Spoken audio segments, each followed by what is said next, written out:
Yo, what's up? Now, let's just start off with quite a hot take.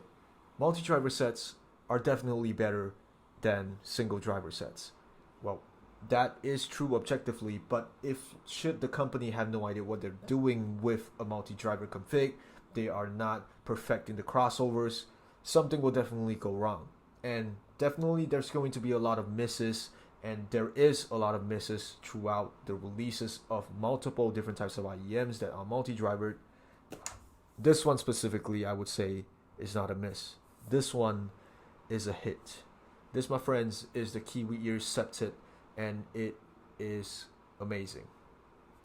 Let's talk about it.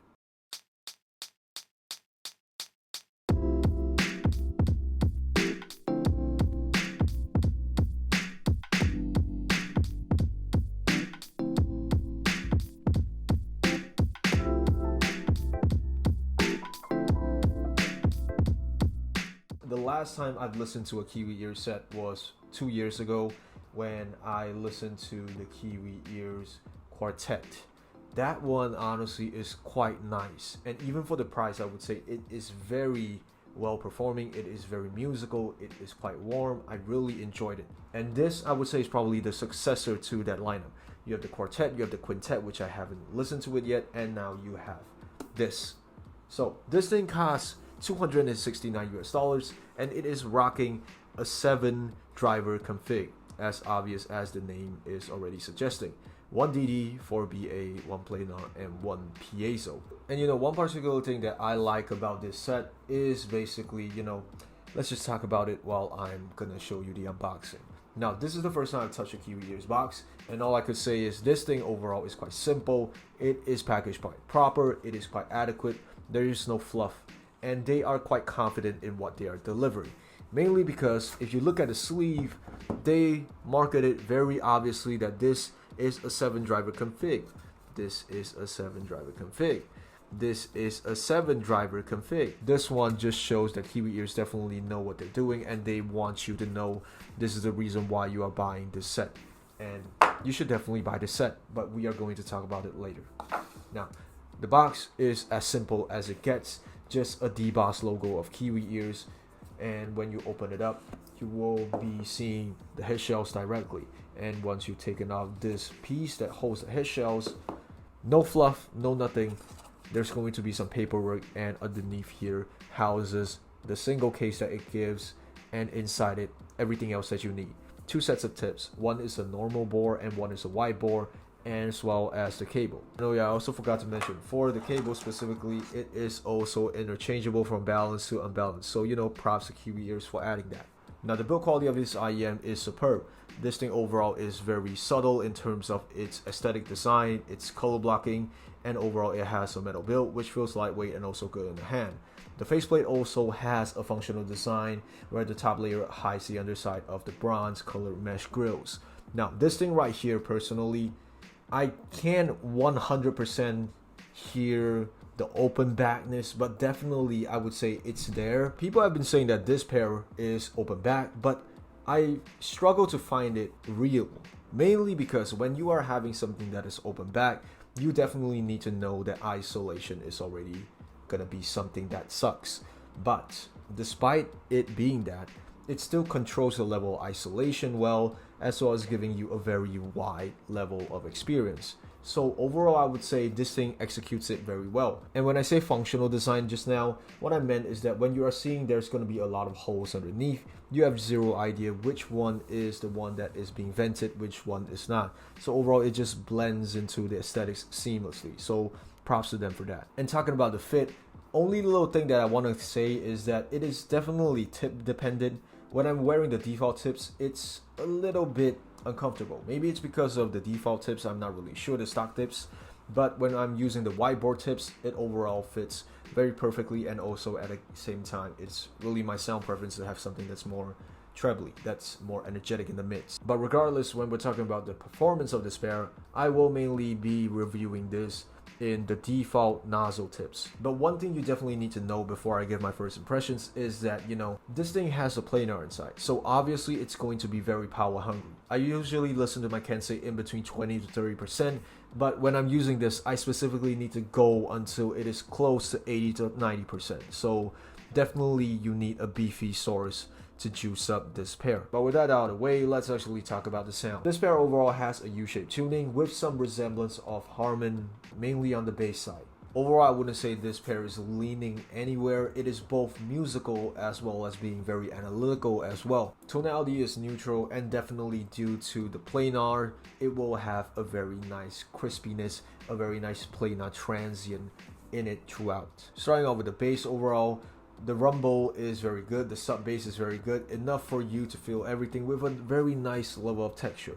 But if let's say you are choosing to switch to the whiteboard tips specifically, then the amount of rumble will definitely decrease a little bit. Lower and mid bass overall has ample amounts of thumpiness to it, but not to the point where it overall feels too bloated.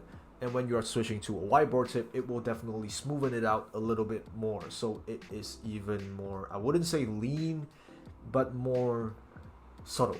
Kicks overall sound quite quick and choppy. It has a very quick amount of decay and has quite a good level of diffusal overall. And overall bass licks are quite clean. Overall it sounds quite natural with a very good amount of dynamicness to it, which I personally quite appreciate. And when you're switching to whiteboard tips, you will definitely feel like bass licks overall in that area will sound a little bit more bright. It will lighten up a little bit more than your standard bass type of tonality to it. Now going on to the vocals, neutral tonality as mentioned in first impressions, this thing is the same as that.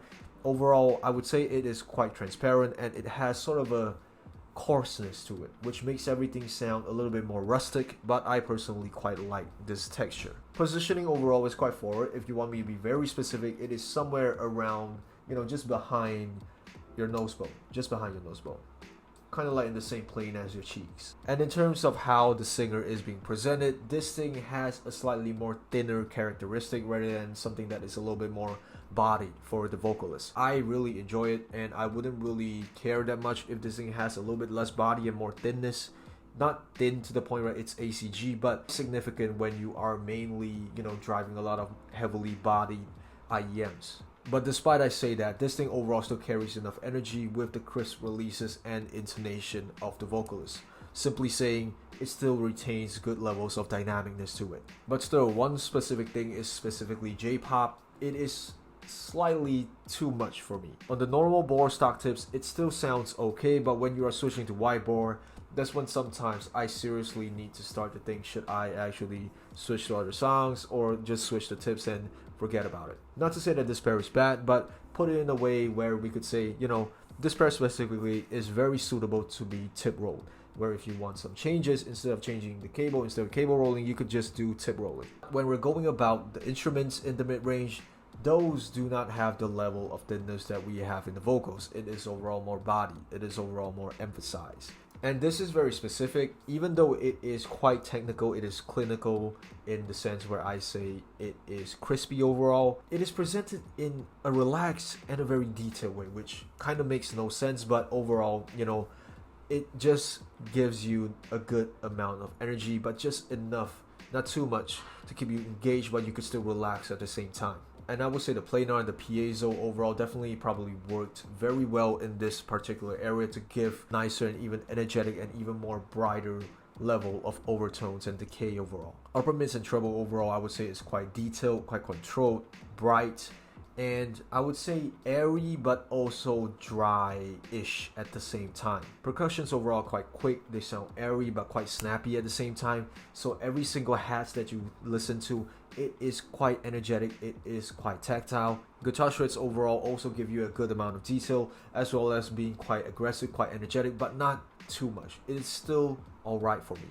And for some weird reason, like I said, even though specifically when we're talking about J-pop, only vocals have that issue where it is going to sound slightly sibilant. For some reason, I don't know why, for the upper mids and treble, there is no issue in this particular area despite me using a whiteboard to listen to. Moving on to the technicalities, when we're talking about dynamics, overall it is quite musical, it is quite enjoyable, it is executed quite well, but when you are presenting this with an extremely busy track, I mainly like to use Stella Stella, that is still for me a personal standard, it starts to fall off a little bit, just a little bit, not too much. Falling off, I define it as having everything kind of wonky in the dynamics, and everything just kind of jumbles together in between. That is what I heard when I'm listening on, again, asterisk, extremely busy tracks.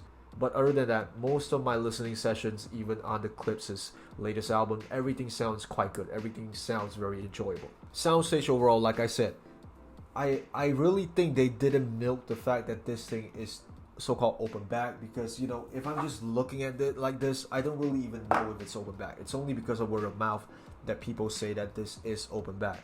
Whether if that is true or not, Soundstage alone is wide enough, but not wide to the point where, in context of what I said just now, gives you some loss in isolation. It overall still has a very good amount of width, depth, as well as holographic height. So no issues on the soundstage right here. Kiwi Ear Septet has definitely executed very well in this category. Imaging and separation both are also quite good, giving every instrument and every detail enough room to breathe, but not too much to sound empty. And last but not least, detail retrieval. Mainly I would say because of the fact that this has a planar, 4 BAs, and a piezo, the amount of details are quite good, and despite this being only a little bit over 1,000 Malaysian ringgit, 269 US dollars, I'm listening to a lot of new specific nuances in old tracks that I have listened to multiple times on my test track list. This thing is definitely performing extremely well, where I can listen to even more specific things. Like, let's say certain vocal tracks where they are being layered. Let's say some layered vocal tracks like the main, something else in an octave, something else with a delay. You can hear those three separations extremely well, mainly because of very good depth imaging. That is really a very good experience that I have when I'm listening to this pair. And overall, my final thoughts, definitely an interesting pair. If you have the budget, definitely you could get this even as a no-brainer piece, because it has enough levels of musicality, it has enough levels of clinicalness, but not too much where people tend to associate this to detail whores like me. It gives more than the usual, it gives a lot, but not too much on either spectrum, so that some people might find this to be too musical and not detailed at all, or too technical and it does not sound like it's enjoyable, but rather a studio monitoring type of sound. With that being said, people who listen to pop, rock, R&B, hip-hop, you get my gist, even jazz, you will definitely enjoy this. So with that being said, thank you for watching. More to come from Kiwi Ears. This is definitely a very good set to get. I'll put all the links in the description below. Still have more videos to come. Thank you. Like and subscribe, comment, especially just comment. Let's just talk down below. And with that being said, have a great day.